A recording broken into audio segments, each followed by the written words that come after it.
2026 বিধানসভা ভোটের আগেই মুখ্যমন্ত্রী মমতা বন্দ্যোপাধ্যায়ের ও জনসংযোগ বাড়াতে আমাদের পাড়া আমাদের সমাধান প্রকল্পের ঘোষণা করা হয়েছে, যা শুরু হয়েছে গত 2 তারিখ থেকে।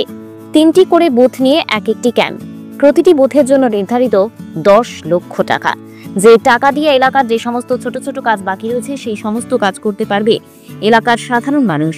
মুখ্যমন্ত্রী ঘোষণা করেন মন্ত্রীদের যে কোনো ক্যাম্পে যেতে হবে, আর সেই নির্দেশকে বাস্তবে রূপ দিতে সুন্দরবনের প্রত্যন্ত এলাকার তাপদিকে রবীন্দ্র গ্রাম পঞ্চায়েতের মন্মথপুর বহুমুখী ঝড় কেন্দ্রে প্রাণী সম্পদ বিকাশ মন্ত্রী স্বপন দেবনাথ উপস্থিত হলেন।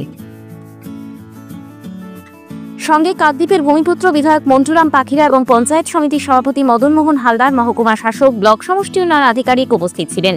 মন্ত্রী এবং বিধায়ককে কাছে পেয়ে খুশি এলাকার মানুষ।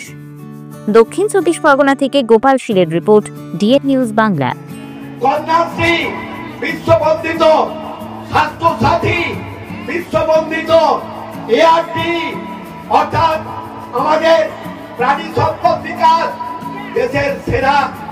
আর সর্বক্ষেত্রে আমাদের সরকার এক মহান আদর্শ পালন করছে। কি বলবো, কটা প্রসঙ্গে বলবো আপনাদের। দুয়ারে সরকার, মুখ্যমন্ত্রী বলছেন একটা ভাবনা আমি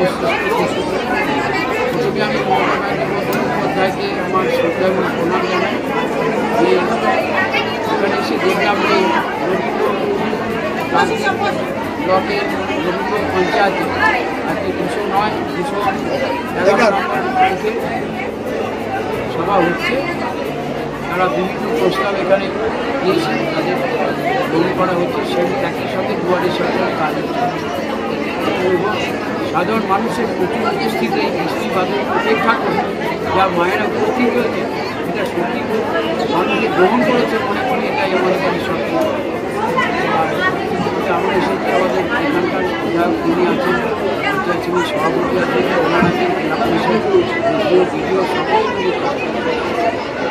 থ্যাংক ইউ স্যার।